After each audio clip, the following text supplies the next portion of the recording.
Todas as segundas-feiras nós conversamos no Jornal da Bandeirantes Gente com o professor Antônio Delfim Neto, colunista do programa, que traz reflexões sobre o mundo da política e da economia. O professor Delfim está conosco hoje ao vivo aqui no Jornal Gente da Rádio Bandeirantes, em pleno feriadão da Proclamação da República. Professor Delfim, bom dia, tudo bem? Bom dia, viva a República. Vamos ver se a gente está ouvindo o professor Delfim agora. Professor, você está ouvindo ou não? Estamos ouvindo agora. Tudo bem com o senhor? Bom dia.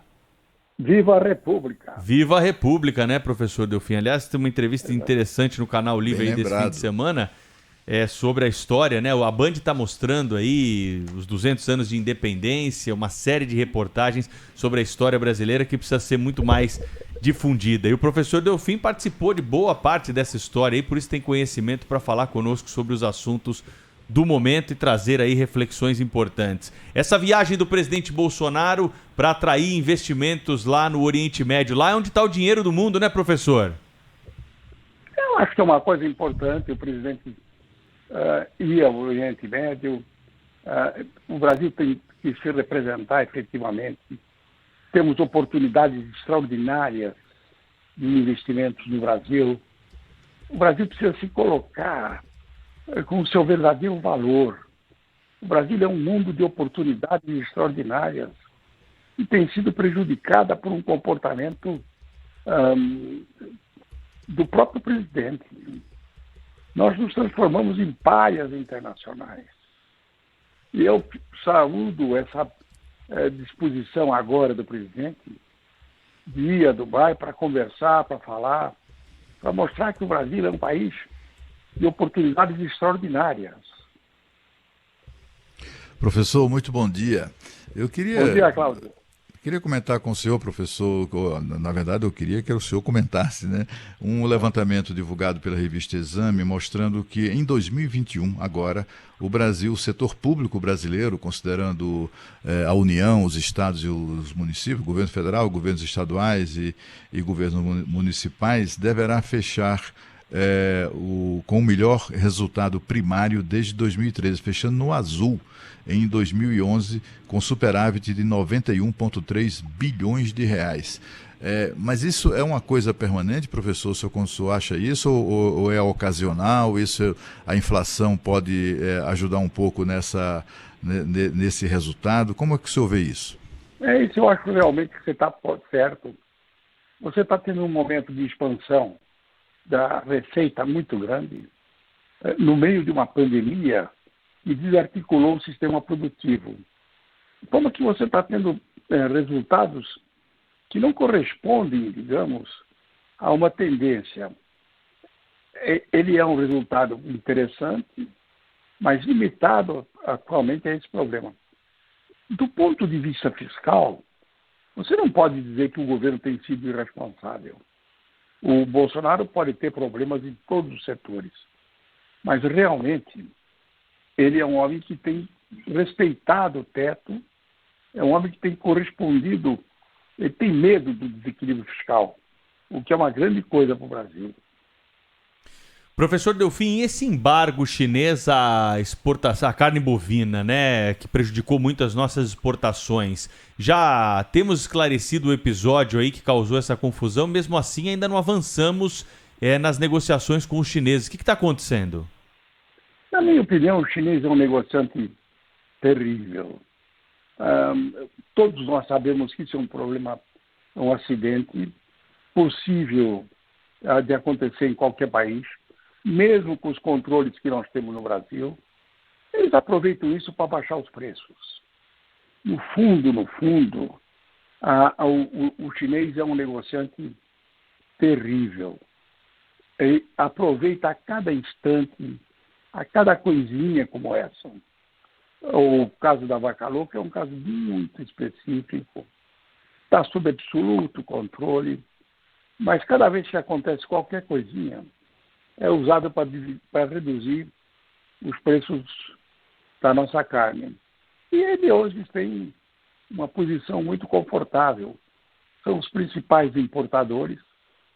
Basta fazer uma cara feia e o preço da carne cai. E eles consomem a carne nacional da mesma forma, só que a um preço mais conveniente. O senhor acredita que a força do Brasil como fornecedor de proteína animal, né, para a China ainda não é suficiente, né, professor? Porque a China, por ser na condição de maior comprador, tem ali aquela, né, tem a faca e o queijo na mão, né? O que é que o Brasil pode fazer para evitar esses episódios, né, essas interrupções, etc., claramente supervalorizadas pelos chineses?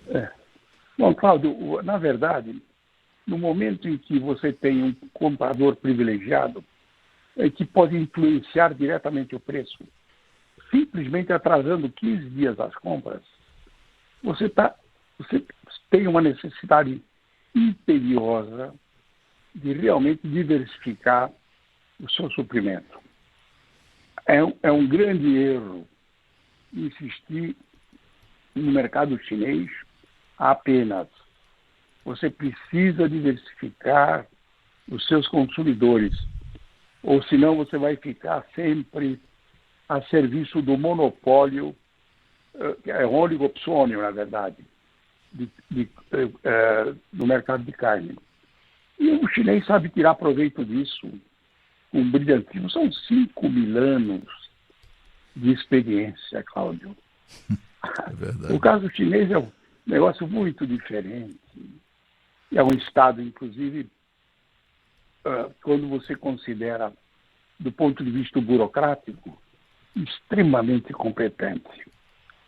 Quem já teve experiência com eles sabe, eles não são apenas importantes pelo tamanho, eles são importantes pela eficiência, Cláudio.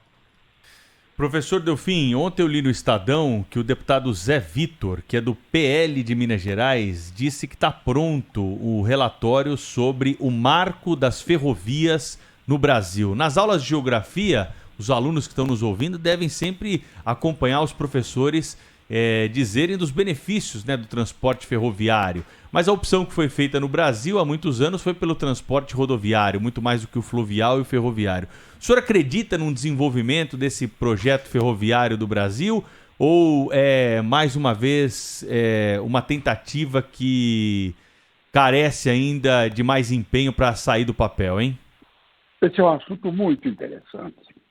O Brasil já foi um grande país ferroviário. No Império, nós tínhamos, na verdade, um sistema extremamente eficiente. Cobriu o Brasil, praticamente, a parte do Sul e do Nordeste. Você foi mudando isso, principalmente por conta do Banco Mundial. E como o petróleo ficou durante muitos anos a um preço muito baixo, eu me lembro, no tempo em que ministro, nós pagávamos um barril de petróleo, custava menos do que uma água Perrier. De forma que o próprio Banco Mundial estimulou o abandono das ferrovias. Foi um equívoco brutal, imaginando que o petróleo ficasse sempre muito, muito barato, como ficou até os árabes fazerem, os fornecedores fazerem aquele cartel que manteve o preço hoje em níveis muito mais altos. Flutua, mas hoje você tem o petróleo a um preço de $80 por tonelada, por barril. De forma que esse tudo é um processo histórico que foram os erros cometidos, inclusive, com a assistência do Banco Mundial.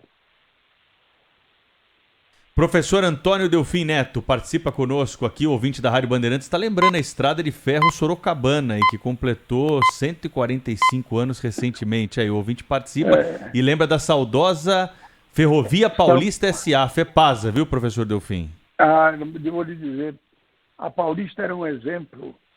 Eu ia dar aula em São Carlos, há 40 anos atrás, e era uma coisa maravilhosa. Era uma viagem perfeita no horário e com um restaurante excelente. Tá aí o professor Delfim também participando dessa lembrança aqui das ferrovias com os nossos ouvintes, viu, Cláudio? É uma pena que o Brasil, com a extensão territorial que tem, tenha abandonado a certa altura, né, a opção pelo transporte de passageiros, né, por trem. É verdade. Cláudio, tudo isso mostra, na verdade, como a gente se equivoca.